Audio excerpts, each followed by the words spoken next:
Olá, o programa Ideias em Debate, Negócios, Mercado e Inovação está começando. O mercado energético mundial está cada vez mais de olho no hidrogênio verde.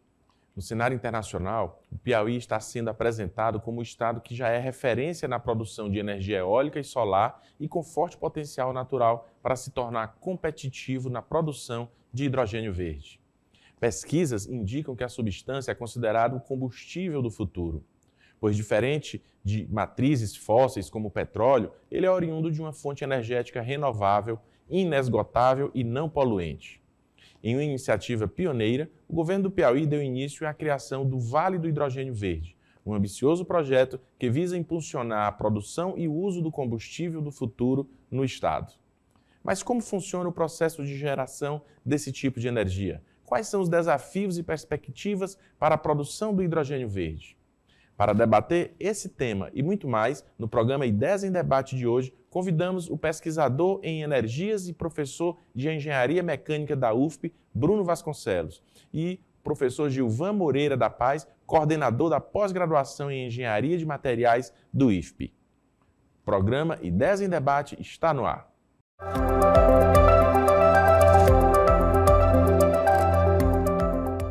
No programa de hoje, recebemos o pesquisador em energias e professor de engenharia mecânica da UFP, Bruno Vasconcelos, e o professor Gilvan Moreira da Paz, coordenador da pós-graduação em engenharia de materiais do IFP. Sejam bem-vindos, professores Bruno, professor Gilvan, e vamos começar de forma bem didática para que o nosso telespectador entenda como acontece o processo de produção do hidrogênio verde. Bom, então, o hidrogênio, ele é um combustível, certo? Então, atualmente, ele é obtido em maior quantidade via, a gente chama de reforma do petróleo, via reforma do metano. Essa é a forma que a gente tem usual de produzir. E o hidrogênio verde é uma outra forma que você tem de produzir esse hidrogênio, mas a fonte de energia que vem para a produção desse hidrogênio é todo de fonte não renovável. Então, esse hidrogênio, todo esse processo de hidrogênio verde, para que você possa dizer que ele é verde, é porque ele é produzido a partir de fontes renováveis de energia. Tá? Então, essa fonte normalmente é energia solar, ela pode ser também energia eólica, mas você pode também produzir hidrogênio de outra forma, você pode produzir a partir de biomassa, existe também o chamado hidrogênio geológico, certo? Então, há outras fontes de produção de hidrogênio, mas aqui tem despertado o interesse atualmente mundial essa forma de produzir ele via eletrólise, que a gente chama de hidrogênio verde.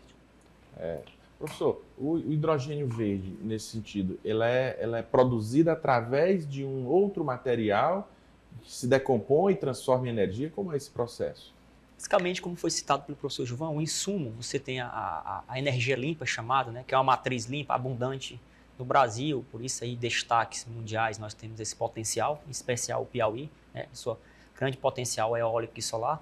O que é que acontece? Essas energias, elas são geradores de eletricidade, dentro das suas formas de conversão energética, e chega a eletricidade para o processo de eletrólise. O processo de eletrólise, a gente pode citar, que é a quebra através da eletricidade da molécula da água. Uhum. Então, nos eletrolisadores, nessa tecnologia, você tem água, de forma que você obtém essa água também de forma sustentável, há de se frisar isso, para ser, em toda a cadeia, ser considerado verde, e através dessa água você gera o carreador, o vetor chamado hidrogênio para a produção de outras formas energéticas. Então eu posso produzir o hidrogênio verde tanto através o hidrogênio, como energia, tanto através da quebra, sempre através da quebra da molécula, mas ela pode se dar através de utilização de outras energias renováveis, mas também de energias não renováveis. Isso. Mas para ser considerada verde, tem que ser utilizada através de uma energia renovável. Isso, tem que todo o processo dele tem que vir de fontes de energias renováveis. Porque para você produzir hidrogênio, esse hidrogênio que a gente chama que vem da eletrólise da água, você vai precisar de duas coisas, de água e de energia. Então essa água essa água que você vai utilizar e essa energia, então todo esse processo, principalmente a parte energética, toda a parte energética tem que vir de fontes renováveis. As fontes não renováveis que a gente cita, normalmente são as fontes que vêm do petróleo. Então a gente diz, essas são as fontes não renováveis. E as fontes renováveis, a gente tem eólica, solar, biomassa, uma série de fontes. E o que o mundo pensa desse tipo de energia, né? É realmente uma tendência? Qual o potencial do hidrogênio verde nessa transição para uma economia de baixo carbono? Certamente isso é uma tendência, né, que está se consolidando, porque todo o mundo, a economia, as políticas mundiais, elas trabalham com a descarbonização, né? Com a questão dos aquecimentos globais, do que os gases do efeito estufa, que são através das rotas tradicionais de obtenção do hidrogênio, ele emite, né? Principalmente o dióxido de carbono.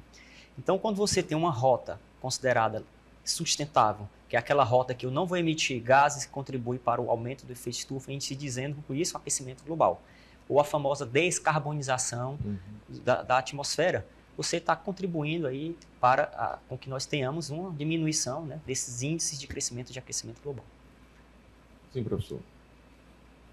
A guerra na Rússia, né, e a Ucrânia, porque a Rússia é um dos maiores fornecedores de gás, isso para toda a Europa.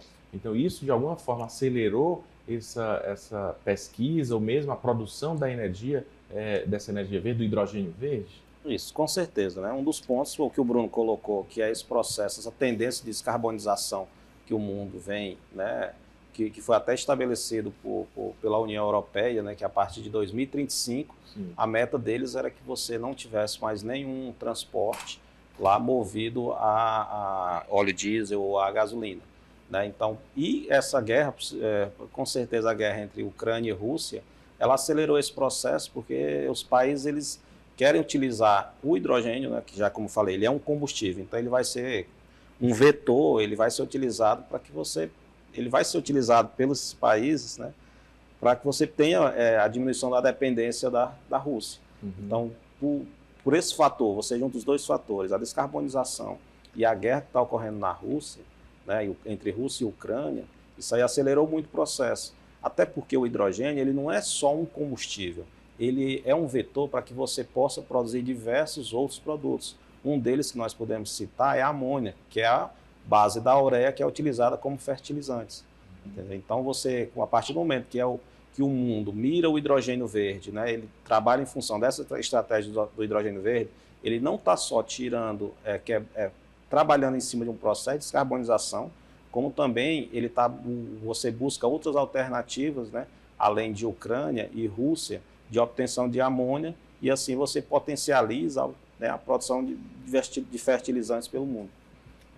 Professor, aproveitando aí o que foi colocado, o Brasil e especialmente o Piauí, nesse cenário, né, dessa necessidade dessa energia verde a ser produzida, se colocam Piauí e Brasil num cenário bem favorável para a produção e para serem protagonistas na produção dessa energia? Certamente, né? Como já foi citado, nós temos a matriz, né? Nós temos dados consolidados em banco de dados, né? A níveis federais, de que nossa geração eólica, nosso índice de radiação, né? Solar é bem favorável aqui no estado, né? Pelas condições geográficas e climáticas. Isso te dá, então, o insumo necessário para toda essa produção em larga escala do hidrogênio, e agregando a produção do hidrogênio, como o professor falou, você pode agregar produto, né, do hidrogênio. Você pode entrar na área de fertilizantes, também na área de combustíveis, né, combustíveis sintéticos produzidos a partir aí da rota do hidrogênio, que você está trabalhando nessa questão da sustentabilidade, né? Certo. E questionamentos, né, relacionados aos desafios que precisam ser enfrentados para implementação e manutenção desse tipo de energia sempre tem surgido. Vocês poderiam explicar quais as principais dificuldades para produzir e para manter a geração dessa energia aqui no Piauí, por exemplo? Bom, o grande problema que o Piauí tem hoje para a produção do hidrogênio verde, a gente precisa entender que ainda é um processo que ele está em fase de amadurecimento, certo? Então a tecnologia é muito cara. Então, hoje você tem um alto custo para que você possa produzir hidrogênio verde. Outra dificuldade que a gente tem é que no Brasil a gente não tem ainda tecnologia suficiente, a gente não tem empresas que dominam a tecnologia para a construção dos eletrolisadores, para transporte e armazenamento. Então, todo esse material, né, que vai ser toda essa indústria, a gente vai ter ainda que trazer de fora. Embora a gente tenha profissionais com conhecimento, a gente ainda não tem como montar toda a cadeia aqui no Brasil e no Piauí também. No Piauí em especial, a gente tem ainda um problema de logística, que a gente sabe que o Piauí precisa, a gente está ainda em fase de construção do porto, né, para que esse hidrogênio possa ser exportado, e seus derivados também, mas ainda a gente precisa trabalhar a parte ferroviária, a gente precisa trabalhar a parte hidroviária, porque toda a cadeia do hidrogênio verde, né, ou toda a cadeia do hidrogênio, ela é muito complexa, né, e ela vai necessitar toda uma infraestrutura para que a gente possa consolidar ela no estado. Uhum. Professor, essa energia, quando a gente fala hidrogênio, se você falar, por exemplo, do óleo diesel, combustível, gasolina, isso é líquido. Você fala do gás, e aí, o hidrogênio é também transportado como um gás, ou é líquido? Como é que ele é transportado? Bom, o hidrogênio, né, se você for pensar no gás hidrogênio, ele é um gás leve. A densidade energética dele, máxima, para ele ter uma quantidade razoável para satisfazer e suprir determinadas demandas, eu tenho que compactá-lo muito. Então você vai trabalhar com grandes níveis de pressão. Eis um dos gargalos aí da questão do armazenamento e transporte, é essa forma de eu trabalhar e de eu conseguir esse hidrogênio na forma gasosa, vapor, né? E transportá-lo pelo nível de inflamabilidade também da substância.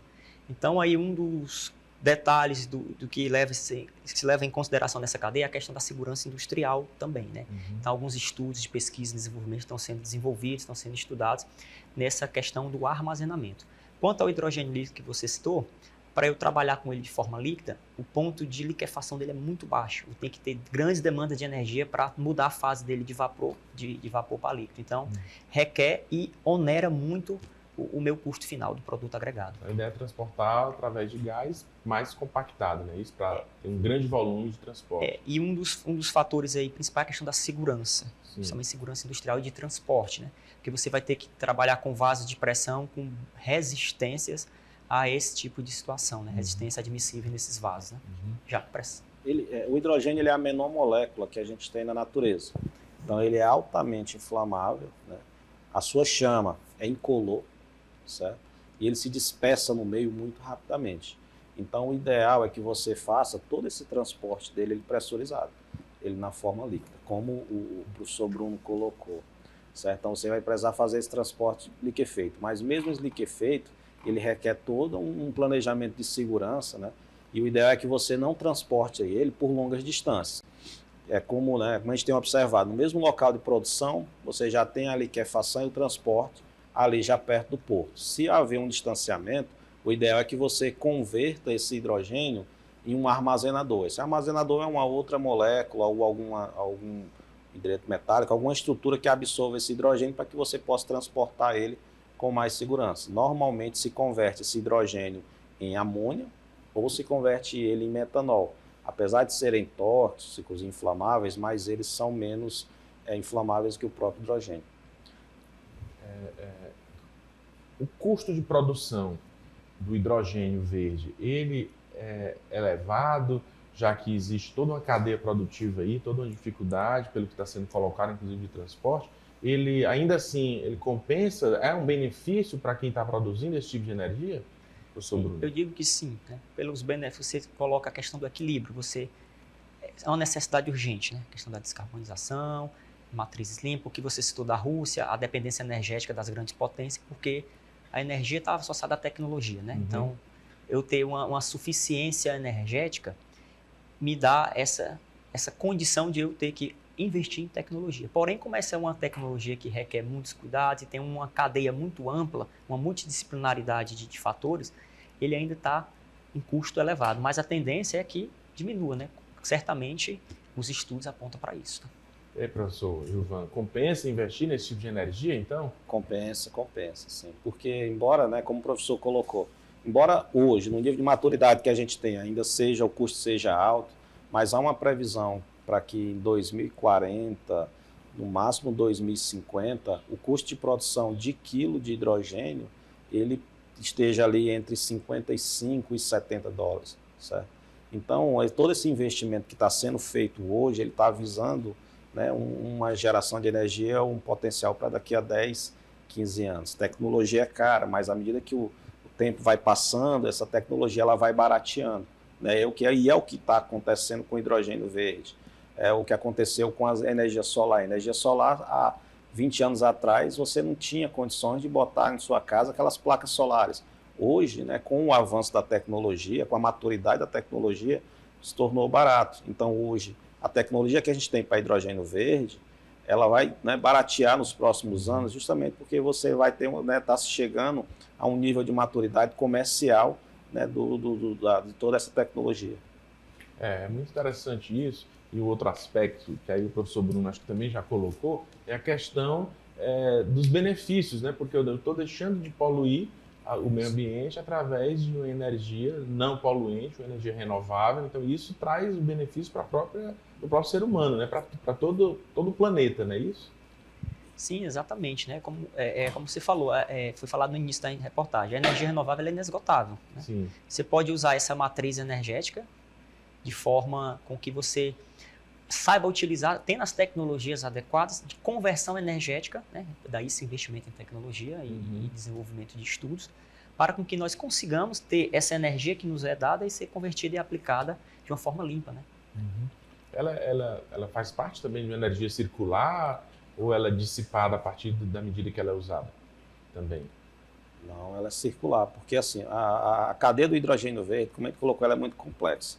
E um dos grandes benefícios que a gente tem, né, que o Brasil vai sentir isso a longo prazo, e o Piauí em especial, é que a partir do momento onde você monta plantas de hidrogênio verde, há todo um conjunto de indústrias associadas a esse processo. Então não é só o hidrogênio, ali vai ser o que você vai gerar de emprego, o que você vai gerar de investimento em torno daquela planta ou daquela indústria. Isso é que é em termos, quando a gente pensa em termos sociais, em termos de investimento, é o grande ganho. O pesquisador em energias e professor de engenharia mecânica da UFP, professor Bruno Vasconcelos, e o professor Gilvan Moreira da Paz, coordenador da pós-graduação em engenharia de materiais do IFP.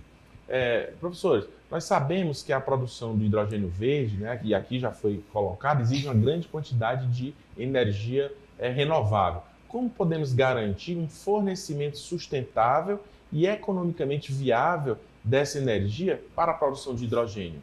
Pronto. Então, como a gente colocou, para que você produza hidrogênio, né, você vai precisar de água e energia, né?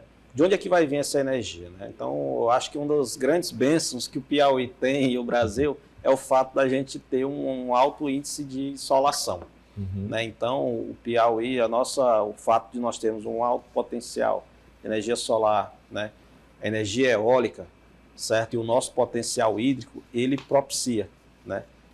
Ele é um fator determinante para que a gente possa ser um dos maiores produtores de hidrogênio verde do mundo, certo? Então, o Piauí, sem dúvida nenhuma, do ponto de vista energético, hoje, no Brasil, é o estado que possui o maior potencial quando você combina todos esses fatores para a geração de hidrogênio verde. E aí, professor Bruno, o que o senhor diz a respeito também dessa... Perfeitamente, né? Nós temos, concordo plenamente com o professor Gilvan falou, nós temos, né, índices, né, já isso consolidado em bases de estudos, em banco de dados nacionais, né, de efeitos de análise de dados meteorológicos em termos de insolação, bases climáticas, quando eu analiso perfis de curvas eólicas, quando eu faço uma análise de estudo mais aprofundado nessa parte de geradores eólicos, que nós temos sim essa grande, né, capacidade potencial de fornecer esse insumo, que é energia inesgotável e limpa. E até pela posição geográfica, nós temos aqui parques solares, né, que produzem grandes quantidades de energia, né, elétrica. O hidrogênio verde já está sendo produzido no Piauí ou ainda está nessa fase de estudos de implementação? E ele já está sendo produzido também, essa energia, em outros estados aqui no Brasil? Vamos lá. Poucos países no mundo, né, estão produzindo hidrogênio verde pelo método atual que a gente fala, que é pelo método da eletrólise. Como eu falei, ele já é produzido, né, a partir de um processo que vem do petróleo, a reforma do metano, já é essa produção. Mas essa nova estratégia de produção a partir da eletrólise, no Brasil, né, se tem conhecimento apenas de uma produção em escala experimental no Ceará. Então não há ainda nenhum estado da nação que está produzindo para nível de comercialização, certo? Justamente porque ainda a gente está naquela fase da absorção da tecnologia para a implementação. Até porque para que você possa montar essa planta, né, como o mundo todo está demandando, né, dessas plantas de hidrogênio, então entre você solicitar a planta, fazer toda a construção do projeto até a implementação, Isso tem levado 2 a 3 anos, até que você conclua todo esse estudo.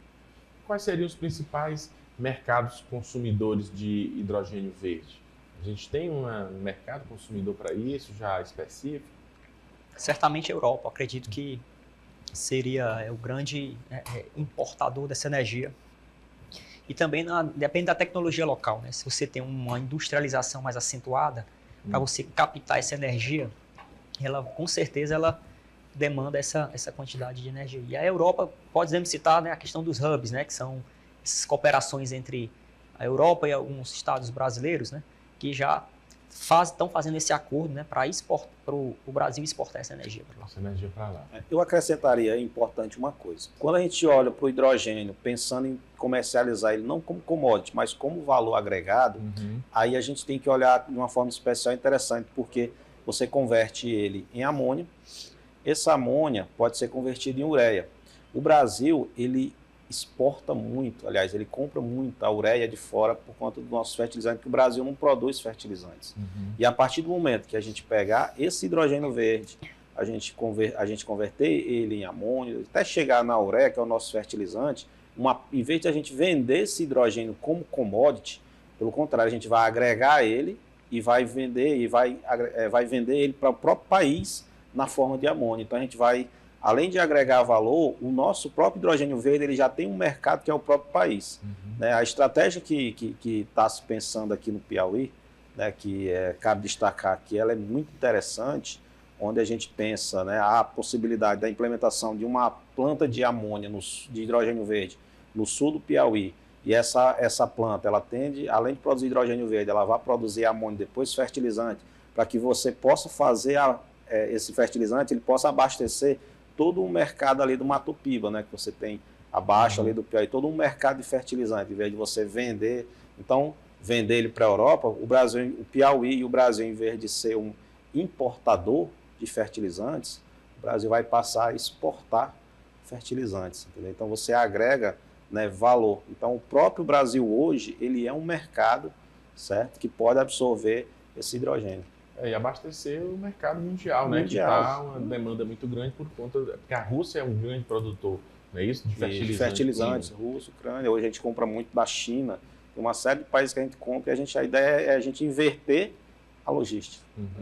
E quando você agrega valor no produto, ele vai, ao invés de ir como uma commodity, né, mais barata, você vai em valor agregado através do fertilizante. Uma outra agregação desse valor, você poderia citar a questão do aço verde, né? Você utiliza aí a rota de obtenção do aço nas aciarias, pelo processo de aciaria nas siderúrgicas, para utilização nas indústrias metalúrgicas, também da obtenção desse hidrogênio, né? Pelo hidrogênio, aliás, na rota de obtenção do aço, que é chamado aço verde. E a questão dos combustíveis, né, sintéticos, combustíveis sustentáveis, que a gente chama SAFEs, né, da sigla em inglês, lá de combustível de aviação sustentáveis. Também aí está em crescimento no mercado mundial. Então ele pode ser utilizado na criação desses combustíveis para aviação também. Sim, o hidrogênio ele vai ser o vetor carreador de energia que vai entrar numa outra rota de processamento, no caso dos SAFEs, né, que são os combustíveis de aviação sustentáveis, para a obtenção desses combustíveis. Onde hoje você utiliza a lenha como combustível, você pode substituir por hidrogênio. E aí é onde entra o processo de descarbonização. Então, qualquer processo que você vai utilizar uma fonte, né, uma fonte, seja lenha, seja uma fonte de combustível não renovável, você pode, né, tem potencial de substituir ela por hidrogênio. Bom, isso não tem dúvida de que vai trazer, né, pode trazer, né, um grande benefício para o país, para o Brasil, para o Piauí, porque vai colocar o nosso país na ponta, né, nessa questão de produção, não só de uma energia sustentável, como também através de produção de produtos que são demandados muito fortemente pelo mercado externo e também pelo nosso próprio mercado. E sem contar também na parte da mobilidade urbana, né? Você vai passar a ter veículos automotores, né, movidos a hidrogênio. Você vai ter células de combustíveis que você vai produzir eletricidade, né, a partir do hidrogênio nesses veículos, como a propulsão aí deles. E dando continuidade à nossa entrevista com o pesquisador em energias e professor de engenharia mecânica da UFP, professor Bruno Vasconcelos, e o professor Gilvan Moreira da Paz, coordenador da pós-graduação em engenharia de materiais do IFP. Professor, quais são as principais políticas e estratégias nacionais que aborda esse tema da energia? Já existe alguma política nacional, alguma estratégia nacional abordando essa questão da energia verde, do hidrogênio verde? Bom, toda essa questão em termos nacionais, essa discussão, ela é recente, né? Então, o primeiro passo que o Brasil deu foi a criação do PNH2, certo? Que é o Programa Nacional de Hidrogênio Verde. Então, esse programa ele estabeleceu 5 pilares, né, relacionados ao desenvolvimento da cadeia do hidrogênio verde no Brasil. Né? Agora, num segundo momento, né, a parte política ela já está estudando um arcabouço regulatório para o tema. Certo? Então, como ainda está em fase ainda de discussão, né, em termos de Estado, a gente tem o Ceará, que tem uma legislação própria, mas possivelmente vai passar por modificações, né, para ser alinhada a essa questão nacional. Piauí, ele também já iniciou as conversas, assim como outras regiões, outros estados da nação também já está em discussão. Mas a gente está ainda amadurecendo a discussão, porque é uma temática ainda muito recente, ela envolve temas relacionados ao meio ambiente. Então, é uma discussão que ela ainda precisa ser levada para a sociedade, para que a sociedade também, né, emita seu parecer, sua opinião, para que a gente possa fazer uma construção, né, desse documento, desse arcabouço, onde todos possam sair ganhando, né, e o Brasil possa aí alavancar ou possa liderar essa corrida. Professor Bruno, então é toda uma cadeia, né, como a gente já falou aqui, é uma indústria que se gera através do hidrogênio verde, da produção, e é necessário, por isso, que haja um debate também e estudos mais aprofundados sobre essa matéria, para que também se aprimore a produção, facilite a produção. Como é que está todo esse movimento no cenário nacional e internacional também? Como a gente está falando a nível de regulamentação, né? Esses programas nacionais estão tramitando alguns projetos a níveis de regulamentação dessa cadeia, porque envolve sustentabilidade e tem impactos ambientais em algumas situações. Quando eu digo impacto ambiental, é quando eu considero, às vezes, a água que eu quero usar no meu eletrolisador. Às vezes você tem que considerar que às vezes vem água de uma cadeia sustentável, né? Não seria uma água que vai competir na cadeia sustentáveis. Tem a questão também de regulamentação dos locais onde vão ser implantados os protótipos a nível menor de escala modulada de produção ou até níveis maiores, né? Então, isso aí envolve toda uma regulamentação, todo um estudo de impacto para a certificação desse tipo de produção. Tá? Se eu quiser criar uma usina de hidrogênio verde aqui no Piauí, parece que não tem nenhuma ainda. Se eu quiser criar uma usina de hidrogênio verde, é possível já implementar essa usina? Hoje o Piauí ele possui a ZPE, né, a Zona de Exportação Portuária do Piauí, ela já tem todas as condições para abrigar, né, uma planta de hidrogênio verde para a produção, certo? Então isso hoje já é possível.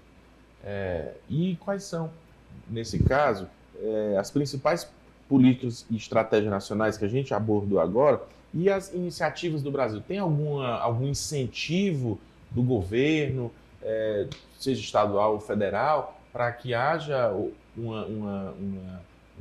vamos dizer assim, uma corrida para antecipar essa produção dessa energia, criar uma usina de hidrogênio verde no Piauí? Há algum incentivo, algum estímulo do governo para isso? Então, se a gente pensar em termos, vamos começar pelo governo do estado, né? O governador Rafael ele está desempenhando um papel, né, importante nisso, nesse pioneirismo que ele vem na atração de investimentos, todas essas viagens que eles têm feito para a Europa, né, e outras que a gente já viu que ele vai fazer. Isso tem sido muito importante para que você possa atrair esse investimento e criar todo esse ecossistema que você precisa para a produção do hidrogênio verde. Nacionalmente, também o Brasil ele vem buscando, né, ele vem por meio de editais, a gente já tem algumas agências do governo que elas estão investindo em editais de pesquisa e desenvolvimento para que a gente possa, né, justamente acelerar todo esse processo da implementação do hidrogênio verde, dessas usinas, né, de hidrogênio verde no país.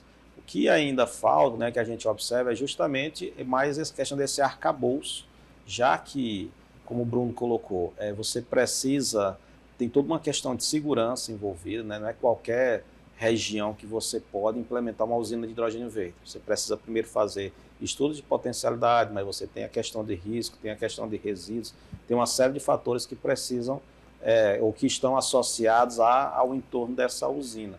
Mas eu acredito que o caminho que o Brasil vem levando, né, o caminho que o Brasil está tomando, né, é o caminho correto. Certo?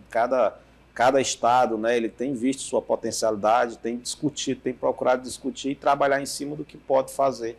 O Piauí, eu acho que ele vem, né, certamente ele vem se destacando por conta disso, porque a forma como está sendo feita essa construção no Piauí, ela é muito interessante, porque não é uma forma centralizada, ela é descentralizada, não é um único hub, como você tem visto em alguns estados. A gente tem a proposta de diferentes hubs em diferentes locais para que você possa fazer a interconexão entre esses hubs.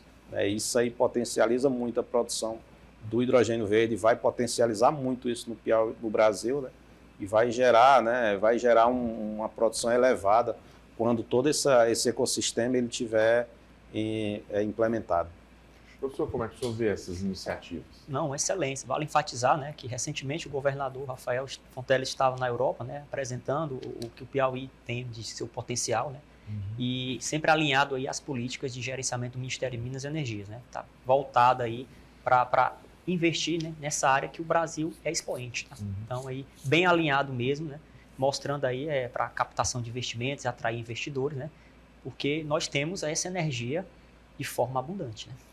E é importante ressaltar que o mundo tem muito capital para investir. Então, existe muito capital externo para investir, e especialmente nesse tipo de energia, né? Porque é o que a demanda é muito grande por esse tipo de energia, e se sabe que vai gerar um boom, né? A gente estava conversando aqui no intervalo, e o professor estava falando que o Piauí, né, tem a possibilidade de se tornar o maior produtor e ser o grande expoente dessa produção de energia. Em função das nossas potencialidades que a gente tem, energia solar, energia eólica, nosso potencial hídrico, né? Quando você junta todos esses fatores, o Piauí ele tem um potencial para ter o valor agregado de hidrogênio verde por quilo no mundo, né, mais barato, né, onde você vai ser o hidrogênio verde mais barato do mundo, a produção vai ser a mais barata do mundo, né, isso daqui a 10, 15 anos, quando toda a estrutura estiver implementada. E o Brasil, né, para ser o país, né, onde se produz o hidrogênio verde mais barato do mundo.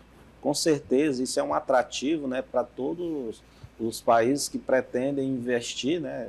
Por isso que a Europa está olhando o Brasil com toda essa forma diferenciada, e o investimento que está sendo feito é altíssimo justamente por conta disso. Porque nós vamos ser, daqui a 15 ou 10 anos ou menos, o maior produtor de hidrogênio verde do mundo e o mais barato.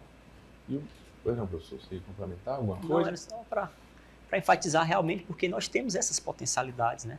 E o mundo já viu isso há muito tempo. Nós temos capacidade técnica, o Piauí tem essa capacidade técnica, professor, para assumir esses desafios e colocar para frente, ou é necessário também importar gente de fora ou a tecnologia de fora? Isso é uma pergunta, né, que nos deixa a refletir bastante, né? É um desafio, como você falou, né? A capacidade técnica vai muito do gerenciamento, do parque tecnológico, quando eu falo parque tecnológico, quando eu me refiro à capacitação, né, a níveis multidisciplinar, desde a base lá da química, das engenharias, do estudo de capacitação do formando, né, para ficar preparado para o mercado de trabalho, né?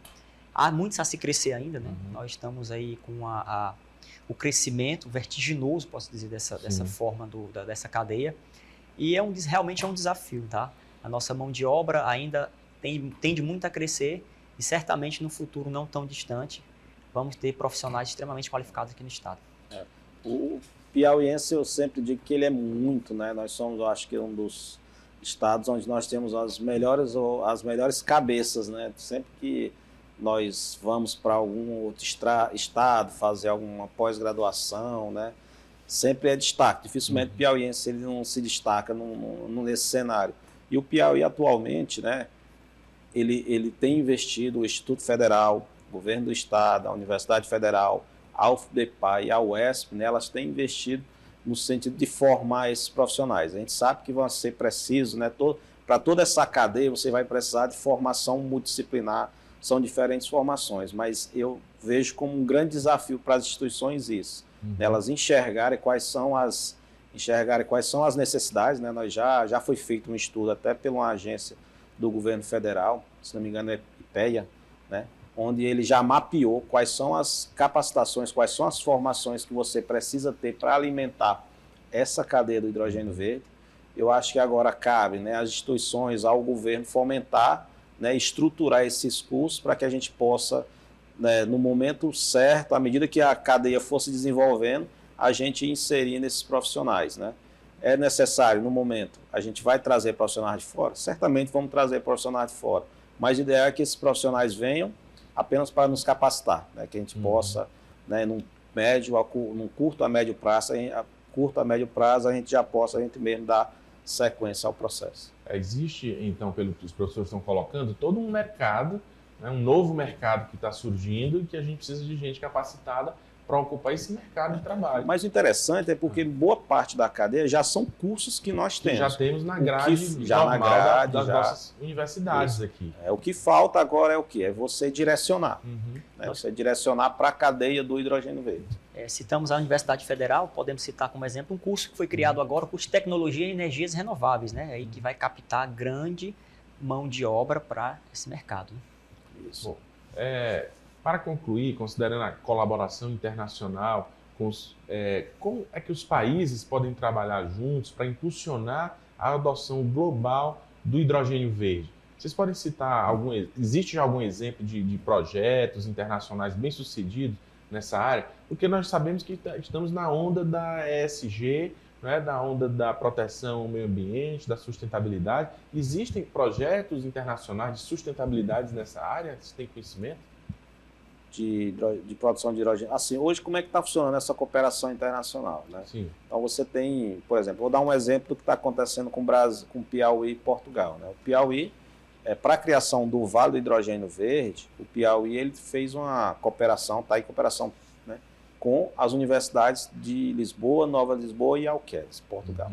Então, a partir desse consórcio que está se construindo, que é o Vale do Hidrogênio Verde, né, vai haver um intercâmbio entre essas universidades e as universidades aqui do Piauí, né, para que haja essa troca de conhecimento, haja toda essa troca de tecnologia e a gente possa fazer a construção desses projetos. Mas projetos semelhantes certamente já houve no Ceará, já houve na Bahia, já houve no Rio Grande do Norte, certo? Envolvendo toda essa cadeia de pesquisadores e profissionais, né, de diferentes países. Porque quando você começa a olhar com mais detalhes, você vê que as equipes que estão trabalhando são equipes de diferentes países. Tem Estados Unidos, Japão, China, Alemanha, França, Suécia. Então é incrível quando você se depara com isso, porque não tem nenhum país hoje detentor da tecnologia. É um projeto onde envolve várias nações. O Brasil se tornando protagonista, né, nesse tipo de produção de energia, né, professor Bruno? Com certeza, né? E essa questão do acordo, né, multilateral entre os países, isso é importante, que você vai trocando as tecnologias, vai trocando as experiências, assim dizendo, né, entre pesquisadores, que podem agregar dentro das suas linhas de pesquisa a situação realística de alguns locais, né, sempre para confluir, né, nessa cadeia, né, de crédito de carbono, como a gente fala, né? Você poluir menos o meio ambiente.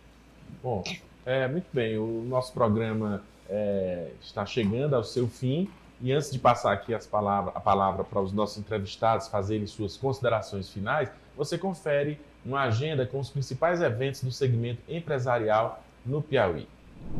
No dia 8 de setembro acontece o Talk Show Arte, Conceito e Empreendedorismo. A conversa vai reunir mentes criativas e visionárias para discutir a interseção de arte, conceito e empreendedorismo.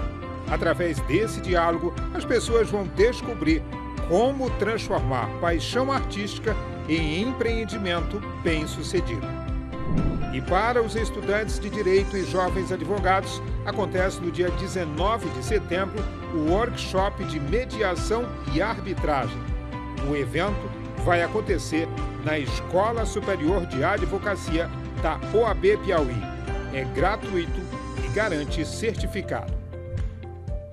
Agora que você já conferiu a nossa agenda, eu passo a palavra aqui aos nossos entrevistados para fazerem suas considerações finais. Eu já queria, professor Gilvan, professor Bruno, agradecer demais aqui pela pela entrevista, pelos esclarecimentos, que eu acho que foram muito importantes, mas a gente vê que é algo ainda também embrionário. Esse debate precisa ser realizado e agradeço demais aqui pela presença dos professores em nosso programa e passo a palavra aí para as considerações finais. Então, agradecer ao convite, né? É sempre bom a gente ter a oportunidade de colocar esses temas, né, que estão aí, tá tão atual, tá direto na mídia, né, e importante que a sociedade piauiense entenda, né, é um projeto embrionário, a gente está ainda em fase de desenvolvimento, mas que acreditem no projeto, que o Piauí vai se tornar, né, um dos principais mercados, né, exportador de hidrogênio verde do mundo. Obrigado. Professor Bruno. Eu agradeço também a participação, né, aqui a nossa conversa acerca do tema, né, que é uma tecnologia incipiente, né, você vê que os estudos, os desenvolvimentos ainda estão em fase de construção, né, e só deixar claro que o Piauí, né, num futuro bem breve, vai ser um grande expoente do Brasil, né. O Nordeste em si, em especial o Piauí, né, já está sendo isso evidenciado pela busca de investimentos, como eu falei, do nosso governador, já está trazendo, né, procurando trazer investimento para o Piauí de tecnologia e de investidor, somente europeu, o mercado também que está crescendo e que está demandando essa energia do Piauí, e não tenho dúvida que o Piauí vai ser destaque mundial em pouco tempo. Bom, esperamos que sim e agradecemos aqui aos nossos convidados e também à sua audiência em casa e convidamos você também para participar da nossa produção através das redes sociais, @Sistema o Dia e do WhatsApp 869-9911-2111. Você também pode sugerir pautas e nos enviar feedback dos assuntos discutidos. Acompanhe a reprise do programa também todo sábado das 9 às 10 horas da manhã. Caso não tenha tempo para acompanhar a transmissão às terças-feiras, mesmo a reprise aos sábados, você pode acessar nosso canal no YouTube. É só pesquisar Sistema o Dia na plataforma e assistir o programa na íntegra. Um abraço e até o nosso próximo encontro.